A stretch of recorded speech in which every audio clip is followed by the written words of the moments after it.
극동방송 가족 여러분 평안하십니까? 오늘은 믿음의 특성이라는 제목으로 말씀을 나누겠습니다. 히브리서 11장 30절입니다. 믿음으로 7일 동안 여리고를 도니 성이 무너졌으며.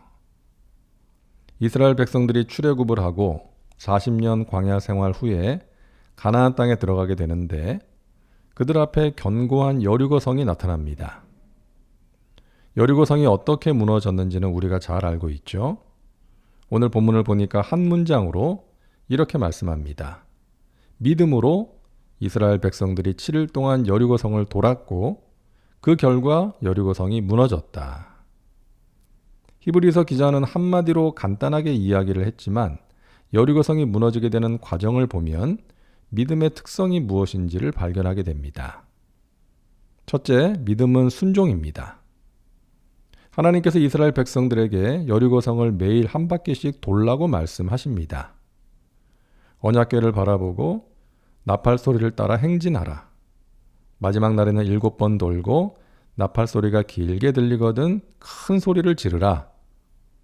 이성적으로 납득하기 힘든 말씀이었지만 여호수아와 백성들은 하나님 말씀에 순종합니다. 우리가 살다 보면 여리고 성 같은 문제를 만날 때가 있죠. 그때 우리는 하나님을 의지하며 기도하게 됩니다. 그 성이 무너지게 해달라고 기도하죠. 그럴 때 하나님께서 무언가를 말씀하시고 깨닫게 하실 때가 있어요. 하나님과 약속한 것을 지키지 못한 것이 생각나고 기도와 말씀, 예배 생활을 제대로 하지 않은 것이 생각나고 변화되어야 할 나의 모습이 보이기도 하는 것이죠. 거기에 반응하는 것이 믿음입니다.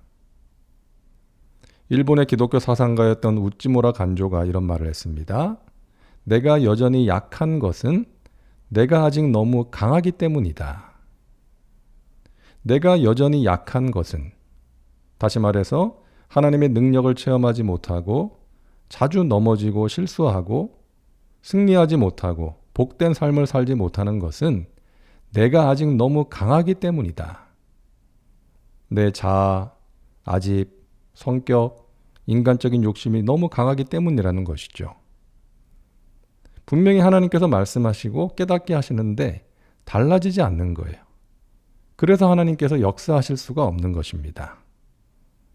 하나님께서 말씀하시고 깨닫게 하실 때 순종해야 합니다. 그래야 문제의 여리고성이 무너집니다.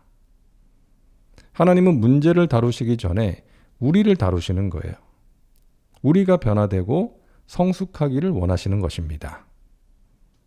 여러분 안에 계시는 주님께서 무언가 깨닫게 하시고 생각나게 하시면 성실하게 반응하시기 바랍니다. 하나님께 약한 사람이 진정한 강자라는 것을 기억하시고 하나님 앞에서는 한없이 착하고 부드러운 사람들 되시기를 바랍니다.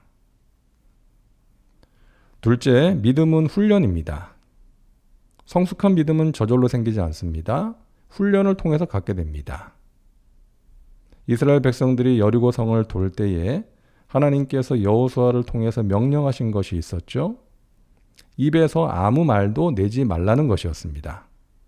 침묵하라는 거예요. 왜 그런 명령을 내리셨을까요? 이스라엘 백성들이 그동안 광야에서 얼마나 원망과 불평을 많이 했어요. 하나님께서 아신 것이죠. 이 녀석들 입 단속 안 하면 일을 망치겠구나. 어떤 성서학자는 이 부분을 이렇게 설명합니다. 이스라엘 백성들의 입이 닫히기 전에는 하나님께서 일을 하실 수가 없었다. 만약에 이스라엘 백성들이 여리고성을 돌면서 자유롭게 말을 할 수 있었다면 아마 이랬을 것 같아요. 야, 이렇게 한다고 성이 무너져? 우리가 지금 뭐 하고 있는 거야? 오늘 한 바퀴 돌아보고 안 무너지면 그만두자.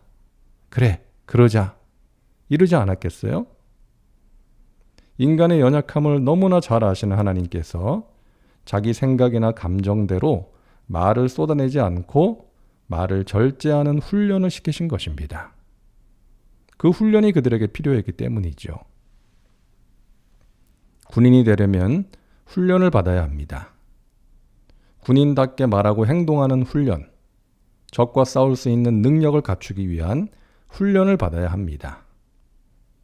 우리가 하나님의 백성으로 그리스도의 좋은 군사로 살기 위해서는 훈련이 필요합니다.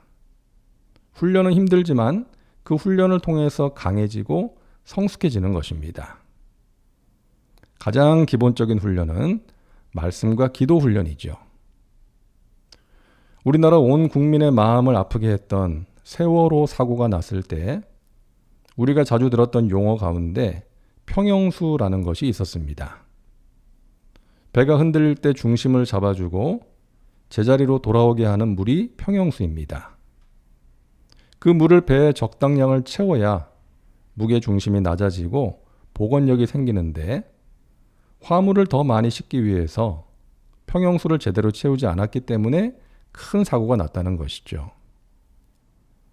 신앙생활에서 평형수와 같은 것이 말씀과 기도입니다. 우리가 살다 보면 흔들릴 때가 있죠. 마음이 요동치고 낙심과 두려움이 찾아올 때 우리를 쓰러지지 않게 잡아주고 다시 제자리로 돌아오게 만드는 것이 말씀과 기도입니다. 우리의 믿음은 삶으로 증명되어야 합니다. 그 중에 한 가지가 시간 사용입니다. 시간을 어떻게 사용하는가 하는 것이죠. 하나님 앞에 서는 구별된 시간이 있어야 합니다. 그것이 경건 훈련이에요.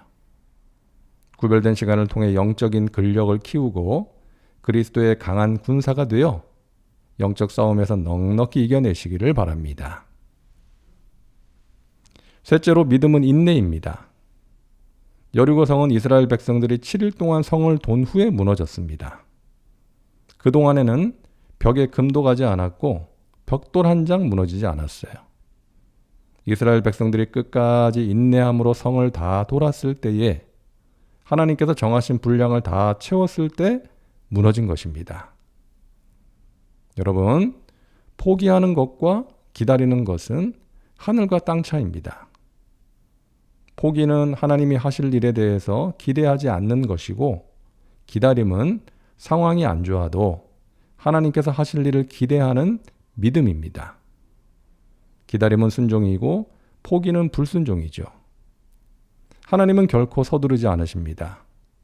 조급해하지 말고 나의 때와 방법을 신뢰함으로 기다리라고 말씀하세요. 기다린다는 것이 쉽지 않습니다. 고통입니다. 하지만 그 고통을 이겨내면 하나님께서 예비하신 선물을 받게 되는 것입니다. 그래서 시편 기자는 말합니다. 너는 야훼를 기다릴지어다.